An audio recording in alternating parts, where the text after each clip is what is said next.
tadi pagi masih ketemu beberapa teman pengusaha di Tokyo dan menganggap bahwa memang bahaya karena bagi mereka juga menganggap ya buat kami yang eksportir bagus-bagus saja. Kalau rupiah menurun, dolar membaik kan dia dapat dolar kan. Tapi bagi BUMN misalnya, PLN misalnya yang berutang dolar tapi pemasukannya rupiah itu kan jomplang langsung kan. Jadi hal-hal semacam ini yang Pak Jokowi mungkin mengerti tapi dia nggak mau ucapkan itu kan.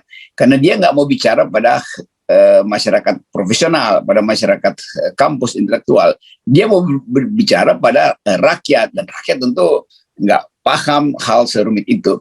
Karena itu Pak Jokowi pasti akan kasih sinyal optimis. Tetapi Pak Luhut dari awal dan Ibu Sri Mulyani udah bilang nggak baik-baik aja, bahkan bersiap-siap. Tinggal kita percaya siapa, Pak Luhut apa Pak Jokowi.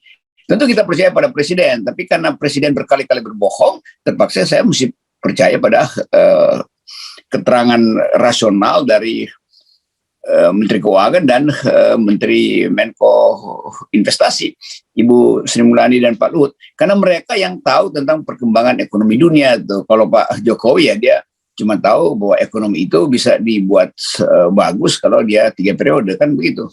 Jadi bagaimana mungkin sinyal ekonomi itu jadi rasional kalau Presiden Jokowi mengabaikan keterangan para peneliti independen?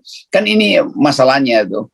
Jadi sekali lagi orang anggap bahwa ya, Pak Jokowi mungkin habis bangun mimpi sehingga mengatakan kita optimis. Dan mimpinya itu terus berlanjut dari dulu tuh, yaitu meroket lalu nyungsep.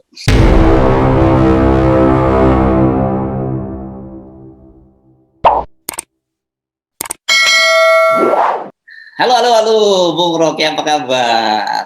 Enak. Ini akhir pekan, menjelang akhir pekan ya, hari Jumat. Jadi kita akan ngobrolin soalnya karena masih akhir pekan, jadi kita masih ngobrolin hal yang serius gitu. Kemarin kita kan membahas Pak Luhut meminta kita agar merapatkan barisan gitu ya. Dan kemudian karena badai besar akan datang, buat rakyat sebenarnya bukan barisan yang penting dilakukan, itu ada merapatkan ikat pinggang karena krisis ya gitu. Tapi tiba-tiba kemarin itu Pak Jokowi juga dengan PD dia mengklaim bahwa pertumbuhan ekonomi Indonesia itu di antara semua negara G20 itu dia paling tinggi. Itu silahkan dibandingkan dengan yang lain. Karena pertumbuhan kita kuartal kedua 5,44% dan nanti kuartal 3 akan tembus 6%. Ini sekilas memang angkanya sangat fantastik gitu ya. Fantastis. Memang negara-negara lain nggak ada yang tumbuh semacam itu. Tapi kok saya jadi bingung deh dengan Presiden Jokowi. Ya, itu statistik kan itu cara membacanya. Yeah. Kalau saya kemarin nggak makan, 2-3 hari saya nggak makan, terus tiba-tiba hari ini saya makan, itu saya bisa bilang kenyang betul. Padahal saya cuma masukin 2 sendok tuh. Karena memang udah 3 hari nggak makan, jadi dapat 1 sendok aja udah merasa hebat itu. Demikian juga soal statistik pertumbuhan. Kalau tadinya -5 sekarang jadi 1, itu artinya lompatan besar, tapi tetap 1. Memang kita bisa bilang nunggu 6% dari -5 ke 1, nunggu 6%. Iya, tapi 1 doang, sementara yang lain itu dari 2 ke 4 itu 200%, tapi langsung 2 itu.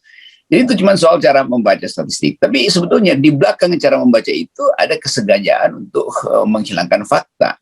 Bahwa kita buruk berturut-turut tuh. Jadi sekali lagi itu memotong time series dari growth itu berbahaya. Nah seolah-olah itu potongan itulah yang membuat kita bangga dan berharap. Padahal nggak begitu. Fakta pertama kita hari ini dolarnya naik lagi 15 sekian itu dan itu artinya bahaya betul. Saya kemarin dari pagi masih ketemu beberapa teman pengusaha di Tokyo dan menganggap bahwa memang bahaya karena bagi mereka juga menganggap ya buat kami yang eksportir bagus-bagus saja. Kalau rupiah menurun, dolar membaik kan dia dapat dolar kan.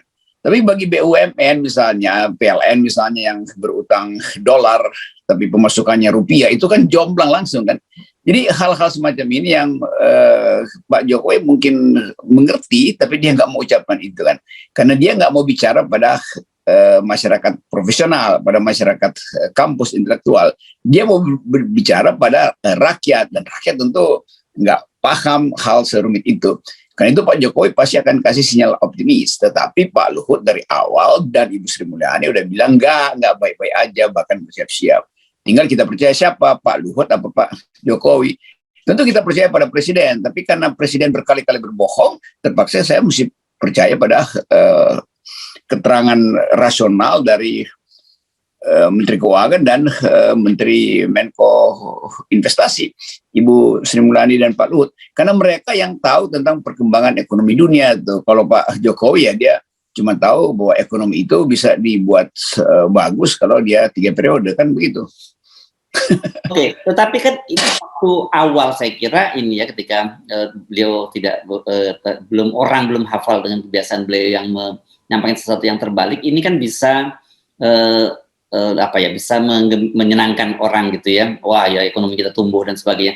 Tapi sekarang saya kira orang cenderung skeptis, dan saya khawatir kalau suatu saat Pak Jokowi ngomong benar juga orang udah gak percaya lagi gitu. Ya, ini kebetulan nih saya tadi pagi dibajak lagi sama teman-teman mahasiswa pasti itu atau komunitas orang Indonesia di Yokohama untuk kasih ceramah, dan mereka minta saya ngomongin soal ini, soal masa depan generasi di tengah turbulensi ekonomi dan politik itu. Jadi bagi milenial memang udah nggak ada kepercayaan. Mereka bertanya, kami di luar negeri disuruh untuk menabung dan membawa pulang devisa, tapi kursnya udah nggak betul. Dan bagi mereka ya mending di sini aja tuh.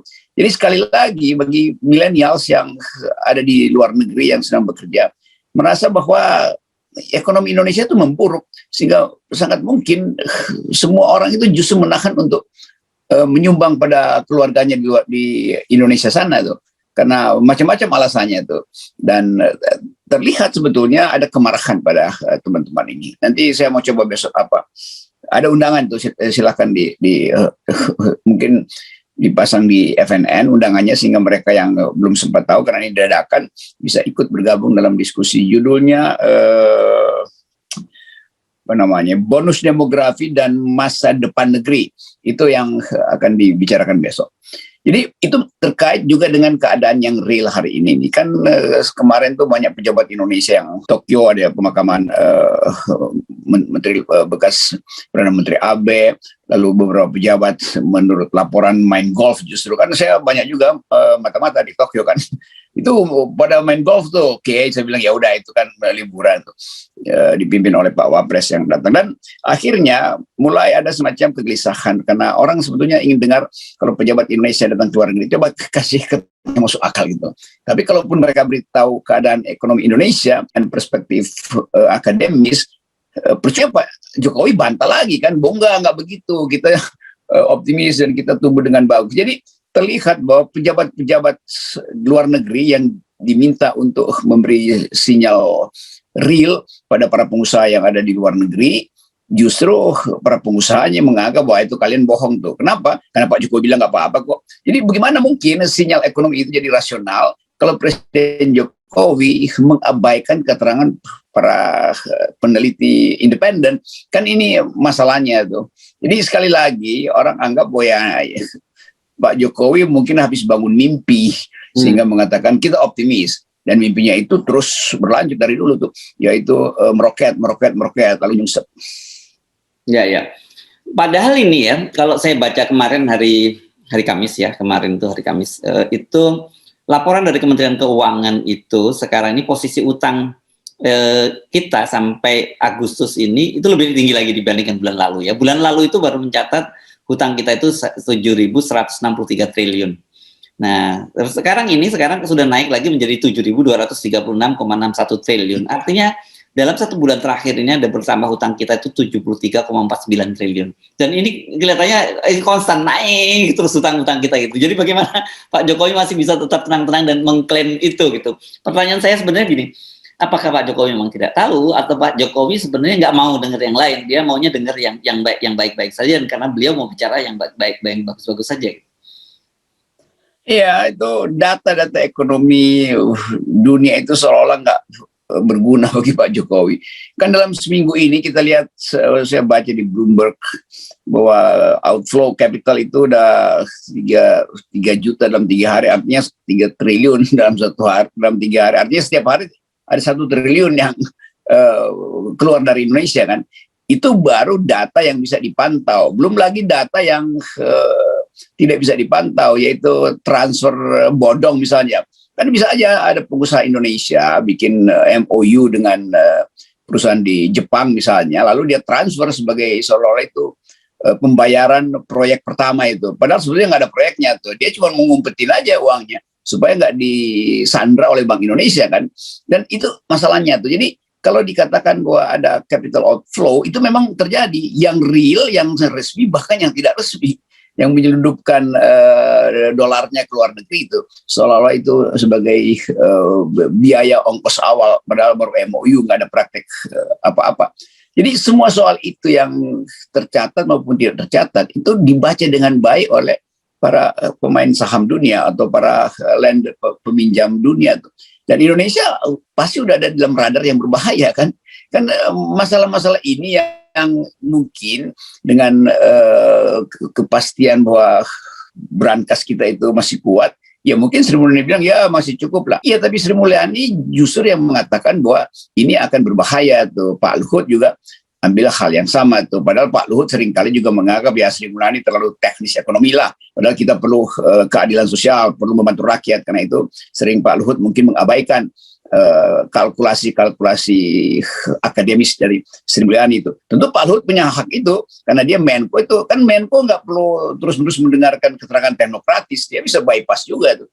Tetapi sekarang dua-duanya menganggap bahwa Indonesia berbahaya. Pak Presiden yang optimis aja itu. Nah, gini pertanyaan saya, ini kan saya kira soal resesi dan sebagainya sudah melanda seluruh dunia dan di Indonesia itu saya kira soal cepat atau lambat itu pasti juga akan terjadi, dan saya kira Pak Luhut lebih jujur menyatakan bahwa badai besar akan tiba. Mengapa kemudian tidak Presiden itu dan juga para pejabat tinggi kita bicara secara terbuka pada rakyat, bicara contingency plan-nya seperti apa, dan kemudian apa yang harus dilakukan oleh rakyat? Saya kira kan jauh lebih bagus seperti itu, rakyat disiapkanlah dengan realitas gitu. Rakyat justru menunggu betul-betul hancur supaya penderitaan selesai kan. Kan bagi rakyat udahlah kita hancur dulu deh daripada dibohongi terus kan. Itu pikiran rakyat tuh. Dan demikian juga pikiran kelas menengah. Udahlah nggak apa-apa kita berdarah-darah dalam 1-2 semester ke depan, tapi segera lakukan pemilu dan pergantian presiden, nggak harus tunggu 2024. Demikian juga para investor menganggap bahwa kepastian itu mending sekarang daripada berlanjut sampai 2024, sementara situasi ekonomi dunia itu betul-betul tidak ada arah. Jadi ngapain?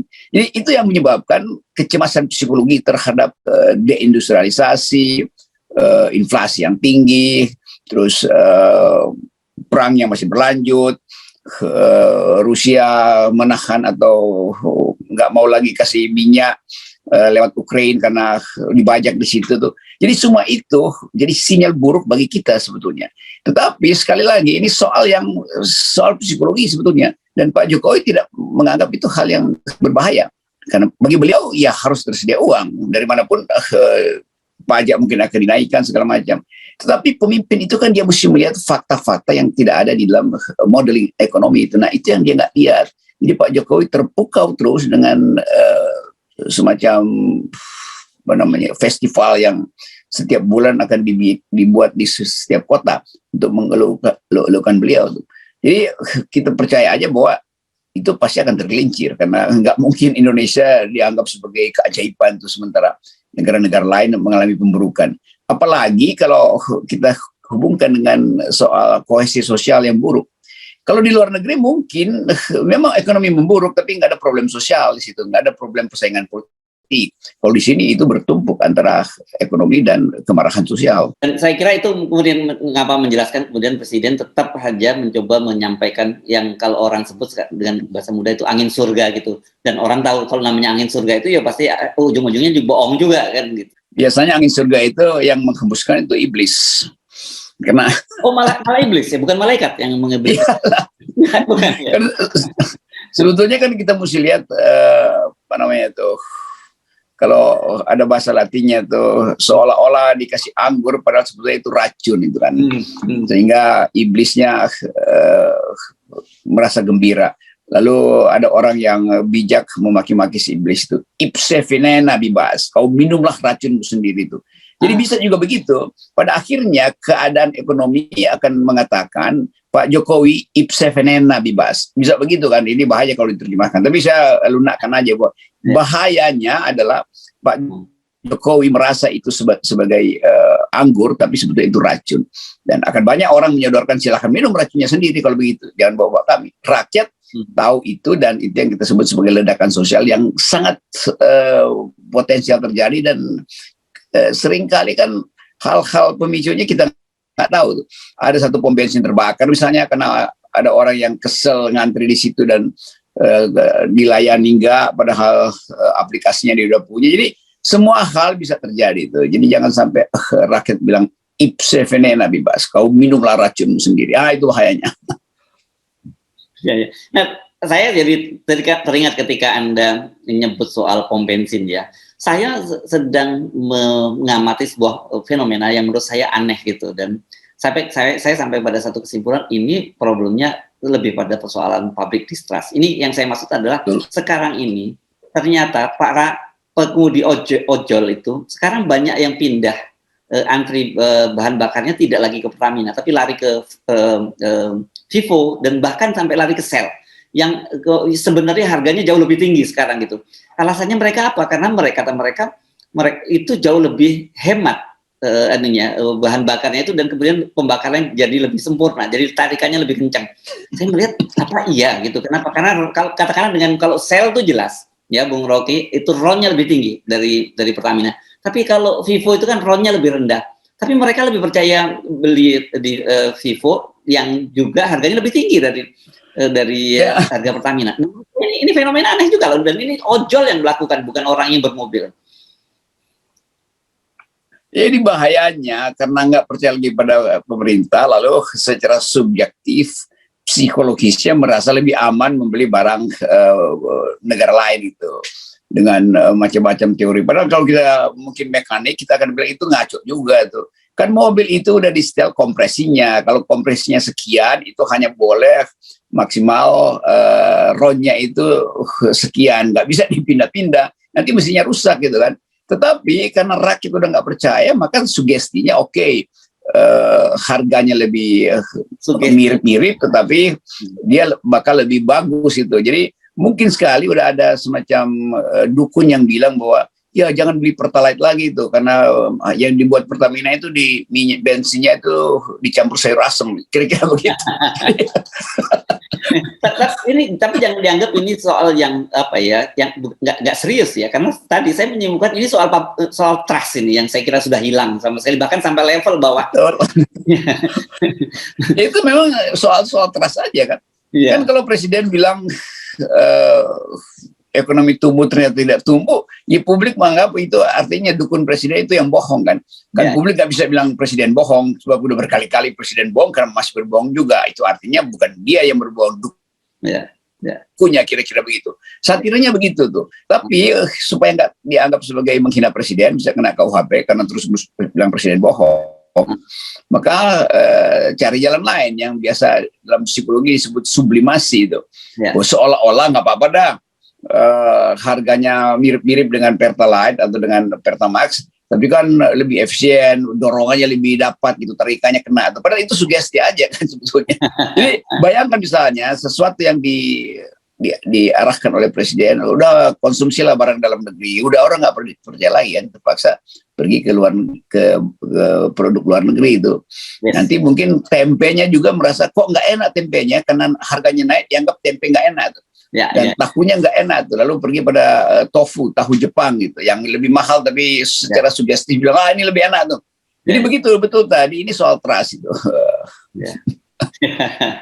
Oke, jadi kalau tuh sekarang jangankan apalagi kalau kemudian percaya bahwa perekonomian kita tumbuh karena realitasnya itu tambah sulit. Bahkan tadi itu realitanya orang ada harga yang lebih murah produk dalam negeri, tapi orang tetap beli yang lebih mahal gitu. Bahkan orang yang sebenarnya nggak punya duit juga, karena para pengemudi ojol ini kan dia sangat menghitung betul, dan menurut mereka bahwa lebih hemat kalau saya membeli bahan bakarnya dari Vivo dan dari Shell. Menurut saya udah serius ini yang terjadi. Ya, perencanaan ekonomi keluarga itu yang berantakan sebetulnya, dasarnya di situ tuh. Sehingga orang cari cara buat selamat itu. Beberapa di luar negeri, bahkan krisis itu di Inggris, di Belanda itu orang jatuh miskin tuh. Apalagi di kita. Nah, untung kita masih punya buffer area yang disebut bersama persaudaraan, keponakan itu, extended family. Tapi itu nggak mungkin bertahan lama. Dan Presiden tetap menganggap, oke, ini akan kita temukan solusinya. Tuh. Jadi akan kita temukan solusinya. Tuh. Itu juga mantra. Tuh. Apa solusinya? Dalam keadaan semacam ini ya nggak ada solusi. Oke. Negara akan restriksi bisa-bisa. Jadi sekali lagi ucapan Presiden itu semacam hambar aja tuh. Dan kalau nggak mau dibilang dangkal sebetulnya tuh. Pemimpin yang dangkal, yang sebetulnya pemimpin yang menghina akal pikiran kalau begitu kan. Dia nggak ngerti keadaan, padahal sebetulnya hal yang teknis ya udah diucapkan Sri Mulyani dan Pak Luhut, apalagi yang nggak benar di situ kan. Berarti dua menteri itu bohong dong. Itu kan gila tuh Presiden tuh. Oke. Baik, terima kasih Bung Rocky. Sebelum Anda marah-marah lagi dan dari kita mengakhiri dan kita Sebelum kita jadi gila juga. Ya, 0% Bung Rocky. Ya, semoga Pak Jokowi dia perhatikan ini aja deh, solusinya di sini kok Pak Jokowi. Ya. Oke. Thank you. Yes.